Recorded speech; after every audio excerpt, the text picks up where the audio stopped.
नमः शिवाय। ओम श्री भगवते वासुदेवाय नमः। स्वागत है आपका हमारे चैनल श्री वचन में। आज हम कार्तिक महात्म्य में अध्याय 11 बताने जा रहे हैं। नारद जी ने कहा, एक समय जलंधर पत्नी सहित असुरों से सम्मानित हो सभा में बैठा था, तो परम कीर्तिवान श्री शुक्राचार्य जी वहां पहुँचे, जिनके तेज से सब दिशाएं प्रकाशित हो गई। गुरु जी को आता देख असुरों सहित सागर पुत्र ने उठकर बड़े आदर से प्रणाम किया। तेजस्वी भृगु जी ने सबको आशीर्वाद दिया। फिर एक दिव्य आसन पर बैठकर सब देवता भी यथास्थान पर बैठ गए और सागर पुत्र ने नम्रता से प्रश्न किया, हे गुरु जी, राहु का सिर किसने काटा था? आप हमें यह बतलाएं। इस पर श्री शुक्राचार्य जी ने विरोचन पुत्र हिरण्यकशिपु और उसके धर्मात्मा पौत्र का परिचय देकर देवताओं और असुरों द्वारा समुद्र मंथन को संक्षेप में सब कथा कहकर यह बतलाया कि जब समुद्र में अमृत निकला तो उसे देव रूप से राहु पीने चला। इस पर इंद्र के पक्षपाती भगवान विष्णु ने राहु का सिर काट डाला। यह सुनने के साथ ही जलंधर के नेत्र लाल हो गए।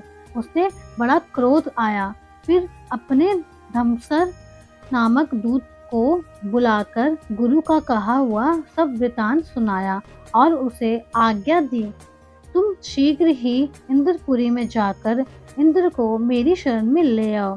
धसमर जलंधर का बड़ा निपुण दूत था।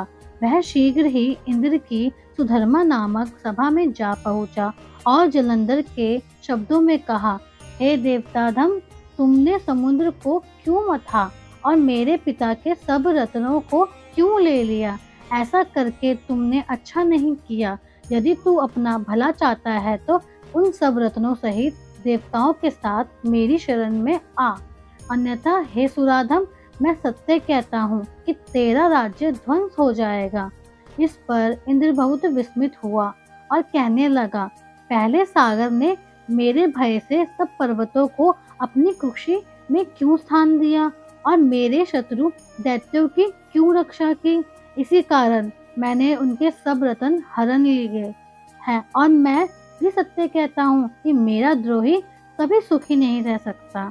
इंद्र की बात सुनकर वह दूत शीघ्र ही जलंधर के पास आया और सब बातें कह सुनाई, जिन्हें सुनते ही वह दैत्य क्रोध के मारे अपने होठ काटने लगा और देवताओं को जीतने के लिए उसने उद्योग आरंभ किया।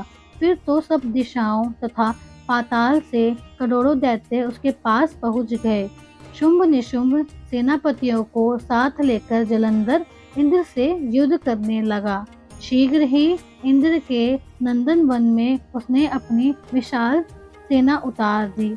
वीरों की शंख ध्वनि और घोर गर्जन से इंद्रपुरी गूंज उठी। अमरावती छोड़ देवता उनसे युद्ध करने चले। भयानक मारकाट हुई।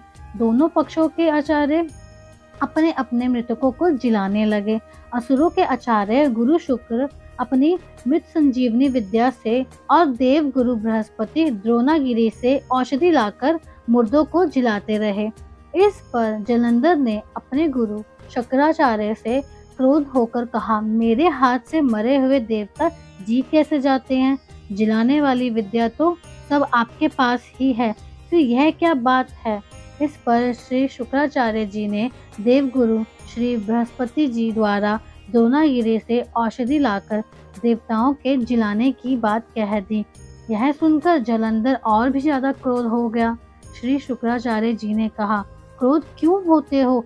यदि शक्ति हो तो द्रोणागिरी पर्वत को उखाड़ कर समुद्र में फेंक दो, तब मेरे कथन की सत्यता प्रमाणित हो जाएगी।